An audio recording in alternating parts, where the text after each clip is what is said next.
Hi, this is Coach Chan from Uppercut Martial Arts Studio. Today our video is about technique application and also the techniques for Sajo Maki, which is the second pattern for white belt. So before I proceed to application, I think I should run through the techniques for Sajo Maki. That's just only two techniques, which is lower knife hand block and inner forearm block, both on walking stand. So the first one is easy to explain, which is inner forearm block.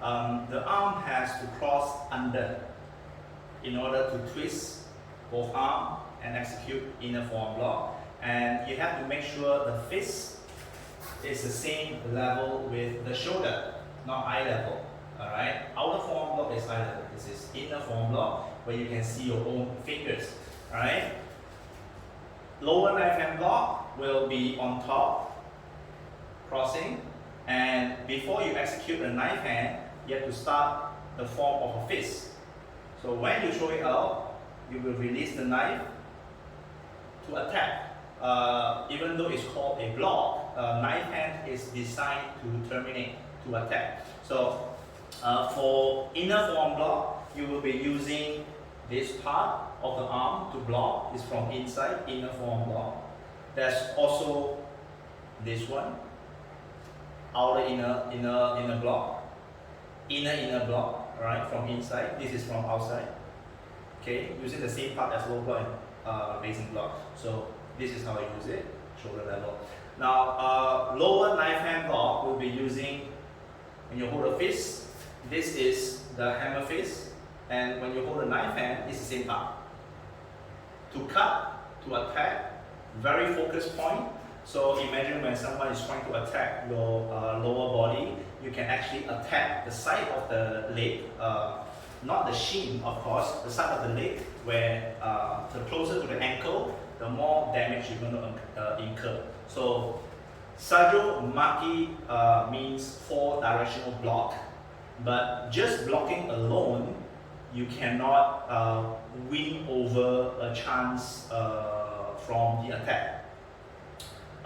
So that is the reason why you have a lower knife hand block, to emphasize the point of a good defense is a good offense.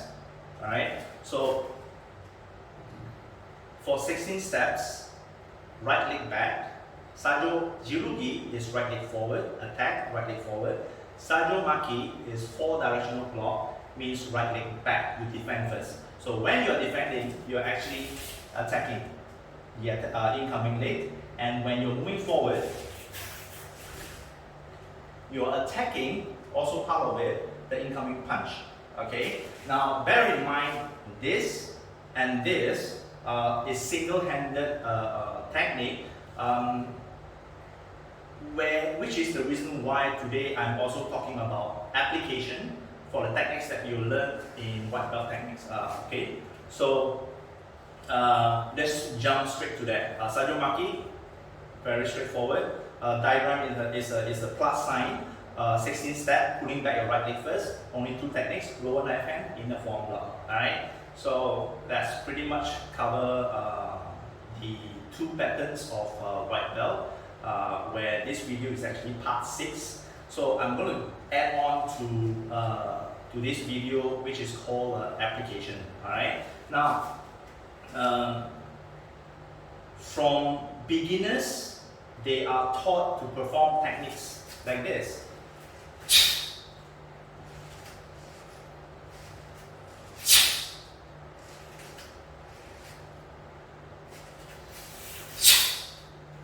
And so on and so forth. Now these forms and techniques are designed to trigger your muscles, your whole body muscles, and coordination control to execute a posture. So your body would, in the long run, understand how to create a short burst of energy to execute certain defense or attack. That's the whole purpose of this technique. All right. But in application, that means in practical terms, you do not use this technique this way when you're trying to defend yourself. Alright? From white belt until you become first KUP, first level of color belt, these are all foundations for you to develop your body physique, your body condition, your mental focus, your stamina and whatnot and so on, to achieve a stage of ability to defend oneself, just yourself, not defending others. Alright? So when you go for a black belt test, if you pass, you will automatically be a first dan black belt. Now, first dan means you have the ability to protect yourself. There are 3 levels for assistant instructor. That means level 1 first dan, level 2 second dan, and level 3 third dan. Now, by the time you reach third dan, you are not only able to protect yourself, you can also protect another 1 or 2 parties. Protect from first, second, third dan. Fourth dan to sixth dan is termination. You can attack. That's why the uniform are different. Alright? So the foundation for all the color belts here, all this movement are very important in the long run. Because if you do not have the right character and attitude to carry on this exercise, by the time you reach black belt, it's just a belt. It doesn't mean anything that are you sure you can protect yourself and whatnot. So you have to apply this technique and try to convert it into your own way of self-defense understanding or movement.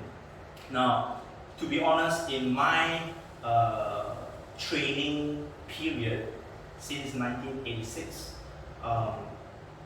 my instructor actually did not really explain how you apply this technique in real life. I have to, once I reach black belt third dan, then I start to realize why is all the color belt, when I ask them how would you defend yourself, they move in a way that it's just like they never learn anything at all. Alright? So this is a very concerning part for myself, alright, where I've spent so much time learning Taekwondo, but in real life, how effective am I? Because during this period, since 1986, the only, touch wood, the only situation that I feel threatened is competition. Alright? And in competition, there are rules for sparring. So you don't really being tested on self-defense technique, except for when you go for first, second, third dan test, where the examiner, the judges, the seniors will actually test your self-defense technique. So even though you are performing self-defense technique, when you are performing those tests, you don't really apply the techniques from the pattern that you train. So that actually worries me, and I have a lot of questions. What are we training then? So when I study other martial art discipline, I start to realize, oh, you have to find out, if you're lucky, the instructor will explain to you. If you're not lucky, like myself, I have no knowledge of the technique being used in certain ways. Until when I do my own research online, found some videos, then I realized, oh, this is for this is for that, it makes sense and whatnot. And when I look at the encyclopedia created by our founder, the same technique has multiple functions. Alright? Then it dawned on me that to become a master of Taekwondo, you have to follow the module, and by the time you reach certain level, you are able to convert this technique into a self-defense technique where the interesting part is the technique is from the pattern. So when you execute the pattern after this way of training, you will understand, oh, this is what I'm doing, that is what I'm doing. Instead of you teaching the students, this is the way to perform Sajo Jirugi, you did very good, you qualified over the criteria of breathing, correction of techniques, the rhythm and power, okay, you pass. No, you can do more, alright? You have to explain to them, for all these patterns are created from combat situation. It's a simulation to pretend. So, for example, Sajo Jirugi is 4-directional punch. Alright? When you talk about 4 direction, I would assume, I'm not 100% correct, I would assume I'm facing 4%. White belt already facing 4% to defend yourself. Now, this is a scenario, alright? Because sometimes, if we do not create the outlandish imagination, we don't actually encourage our body to do more. Alright, if it's just one person, we are doing it in 3-step sparring once we reach white level belt. So back to application. That is the reason why I start application. Okay, seniors, other martial artists, please comment if I'm wrong. I'm okay with it because I believe the more people comment, the more I learn from you. Alright, right, wrong, it doesn't matter because in martial art there's no 100% right, 100% wrong. Alright, so this is what I think. There are 4 techniques in Sajo Jirugi and Sajo Maki combined. We have punch, we have low block, we have inner forearm block, we have lower knife hand block. Now in white belt, I also have a video that emphasizes on 7 techniques, which is included in the syllabus for your test. That means punch, low block, raising block, a new one, okay, twin side block, then front kick, turning kick, and side kick. Now, all these techniques, once you have practice, you will be tested on your accuracy, your focus. Focus means you do not perform the punch like there's no focus in this way. If you're focused, you're taking care of everything in your body, including your breathing, your sine wave. That is the reason why I have so many parts for white belt. Alright, Sajo Jirugi. Sajo Maki is just one video. Because Sajo Jirugi, all this part video already covers what you need to learn to start your basic foundation before you move on to white yellow or yellow belt if you get a double promotion in your test. Double promotion means you are ready for the next steps to learn more, learn faster, you have the ability. That's why you get double promotion. It doesn't mean you're the best. Okay? So, all these techniques, you have to start thinking about how you apply them. Now, when I throw this question to the students, if you're too young, don't bother. If you're somewhere around 10, 9 years old onwards, you can start triggering their imagination. Now, all this imagination takes time for them to understand how to apply them. Because most time when you ask the question, they will use the answer that I taught them and give it back to me. So this is not what I want. That's why my student has a notebook, and the notebook is as messy as possible. Because once it's messy, you're thinking, you're creative. Once it's everything tidy, you just copy. When you copy, the creative part of martial art is not there. You're just following rules. I do not want that part. That part is done when you come into the dojang, bow and whatnot. You have to keep asking them, alright, once or twice every week to trigger how they are going to apply or advance on certain level of techniques application. So, the first one, punch walking stand. Alright? When in real terms, people can defend themselves any way they want, but they will know a direct punch is the simplest. Okay? So, if you understand the core, these two knuckles, making sure the whole arm is straight, and you throw your punch straight. Alright? That means you're very efficient, you're very precise, you do not overexert that punch because the posture, the way you do it is correct. If you punch with the last two knuckles, and when you punch a straight punch, you sway to the side, alright, you're injuring yourself more than you're injuring your enemy, your attacker. So the punch, even though we are taught nose level, not eye level, nose level for beginners, right, center line and whatnot, even though we are taught that, we can still punch this way, punch this way, punch this way. Now this is called improvising a technique to your own benefit in terms of self-defense. So as long as that punch very easily reach your opponent and it hurts them, alright, don't talk about the level because this is still what not, right? That means you understand the application.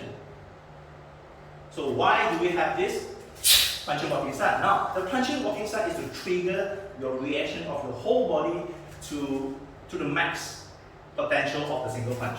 So when you are able to apply that punch, let's say in terms of boxing, the lead hand is always the fastest and it always reaches further because my lead leg is in front, step in front. But the rear hand is always the strongest punch.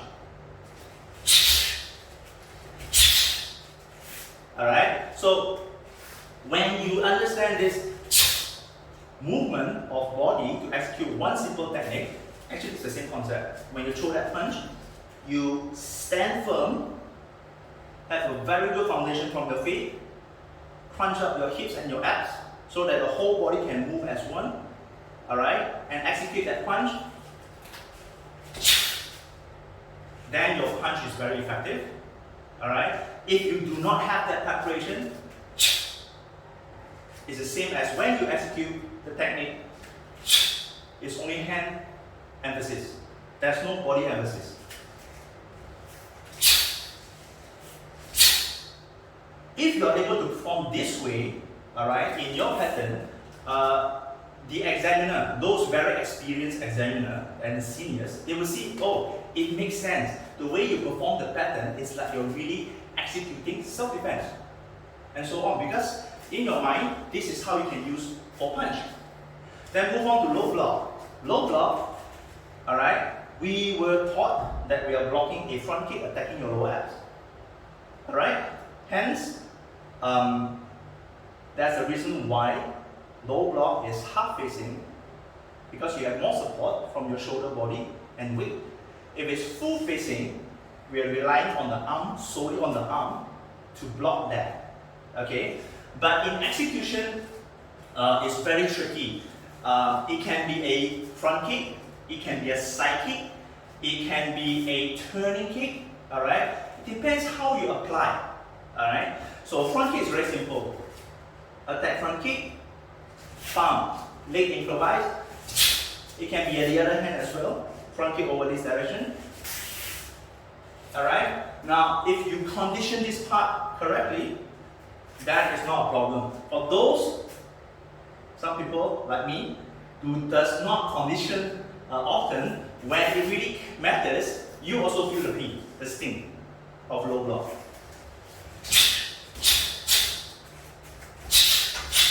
Alright, this is what you can use in sparring as well. When you're sparring, incoming punch from your body or your face is the same concept. Alright, so that covers half facing, low block, full, block away, push away. That's the force you can use for low block. And the third one is raising block. Now, raising block is full facing, down, up, second time down, then execute. Now you will notice, walking stance is an attack stance, and your force is forward, but you're blocking.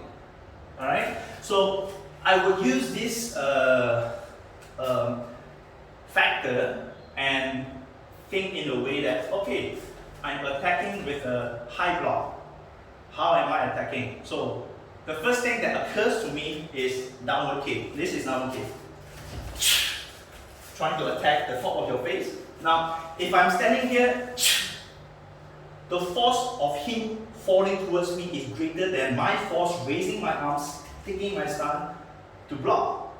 So I can still hit myself, alright? Or the weight is so great, it drops on my body and attack me. But if I attack first, before the optimum strength achieved on my body, raise up, I move forward, attack, that person might fall back because I'm kind of pushing that person back. Alright, so situation like when someone is trying to charge towards you, alright, you can run towards them, lower your body height, catch that attacking tools or hand, alright, so that their optimum attack doesn't reach your body first, you reach them first with a high block. Alright? Another situation maybe is a very close quarter when you are boxing, suddenly some attack element come, you can still raise it up this way. Alright? You do not need to charge forward or pull back, you stay where you are but you continue punching. So that is also another possibility of how you can apply high block in practical terms. But when to use what depends on your training mentally. Because if you do not perform in the way that this way, to perform this shadow boxing motion, your body do not register, hence they do not have the memory. If they do not have the memory, when it comes to the time that you want to defend yourself, all this technique doesn't come out. Because it's not being used often. Alright? So moving on, twin side block. A very interesting technique. We were taught that we are blocking both front kick attacking side of the body. Now I show you one thing. Twin side block. Alright? I'm too high. If they're kicking my leg, blocking stand. Here, lower my height to block it. Now the thing is, they are attacking my body, but my elbow is blocking, not my hand. So I have to put my hand here. You look at how I'm struggling to do this, to block both hands. So in practical terms, if I'm standing here, like that, no, it doesn't make sense to me. No matter how I try, it doesn't make sense to me. Maybe when I fall back, yes, I can block those kicks. Which comes the second question. Are you sure you are that effective to see two attackers from the side? Because this is my blind spot. I can't see you at all. How will I know that two person is attacking me? I will not know. If you're standing in front of me here, yes, I will see you. And if I can see you, then I can block both your front kick. Alright? See that? Why my elbow is blocking here? Because I'm not protecting here. I'm protecting the front. Two front kick. Alright? Some might say the angle is wrong this way. It doesn't matter because the whole point is swinging. So to me, this is the attacker position that I can execute. But to be honest, it's very hard to achieve that. Okay? But all this technique gives you an idea. If you train long enough, it becomes part of you that if certain situation doesn't have to be two front kick, it can be one front kick, one side kick, whatever, I don't know. That this idea come up because you've been doing this exercise long enough. Alright? It's very tricky and it's just white belt. Alright? So moving on to the next technique. Lower knife hand. Same concept as blocking. Alright? But knife hand is attacking. Because it's so focused, concentrated on certain part of the leg, that's why the attack is more effective. If you are using this part to hit, it may not be as effective as using the knife hand to attack. So, example, for the senior, when we go for a test, we are trying to break a piece of brick with knife hand chop. We are not asked to use our elbow. Alright, you can feel the difference. This is more attacking. When you do this exercise, chopping your own palm, and you use your arm to throw, this is more focused and precise, and the concentration of power is better. So, lower knife hand block hands is to attack. Okay. Before I continue, in terms of improvising the technique to your benefit, now for low block, it is for a senior in one book which is created by one of the senior master. I'm not mentioning names, but when I read that book, it makes a lot of sense. Okay, because low block is not just to block. You can apply the hammer fist to attack. Where am I attacking? The groin part. You know Bruce Lee? So this is what I meant. If you understand all this technique can be used in certain way, then you go back to perform the pattern. It's very unique, and always smile when I think of something new when I execute. To your face, your front kick, to your chest, hit your groin. So it makes your four directional punch much more meaningful, valuable, artistic, because you can do so much with your techniques. Alright? So moving on to the next technique, inner forearm block. Now, inner forearm block is a very, I can have more to explain because I've seen the video of other martial art disciplines execute this technique. It's very effective. Okay? Now, my question is, why do we have inner forearm block and outer forearm block? It both block the same direction. Okay? Some say for punch, but punch usually comes for your face. So are you going to do this? This is the way I execute. When I reach this stage, I'm struggling to continue because my shoulder and elbow is locked. I can't really do much. Alright? That's why you have outer forearm block because it's higher. Your arm can move easily. But your inner forearm block, you're locked. You can feel it. You can do it now. Okay? So the video that I watched, they make it more powerful, sharp, and precise.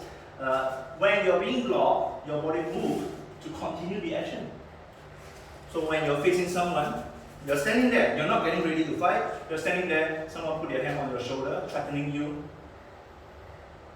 You talk a lot, something like that, okay? So instead of just pushing or they're grabbing too hard, you can do inner forearm block, but continue turning your body away. Alright, so this action and counter attack. So once you understand this concept that, oh, inner forearm block is just not limiting yourself, you can actually continue attacking, and hence you are much more certain to defend yourself in any way. So remember, turn, block. Outer forearm block, you cannot do that. You cannot. The energy just doesn't feel right. Outer forearm block is forward, blocking a turning kick and whatnot, maybe a punch. So after inner forearm block is the kicking. Now kicking is, I'm going to go through this very quickly. Front kick and turning kick are using the ball of the foot. I hope the video is nice. Right? The ball of the foot. And whenever we have snapping action, to me, it's not a power kick. Alright? Reason being, I was exposed to Muay Thai and kickboxing in 2010, and once I compare the differences, I start to ask, why do we have snapping action? But in full contact, their front kick is, their turning kick is not called turning kick, it's called roundhouse and whatnot. So it's all the way but not pulling back. But for us, we are pulling back, we are snapping back. So the only reason I can think of is you are continuing your attack after those kicks. So if you are not doing a full kick, if you're doing a full kick like this, that person will move back too far for you to continue to punch. But if you are snapping, pump, lower abs or groin, that person's reaction is to duck because of the pain. Then you can continue attack with the hand. Hence, that's why we have snapping action. Alright? So snapping action you have to practice a lot. Okay? but also at the same time, you have to practice full power. This is full power. Recoil and extend, but we are no longer using ball of the foot for full power. You have to use the whole sole.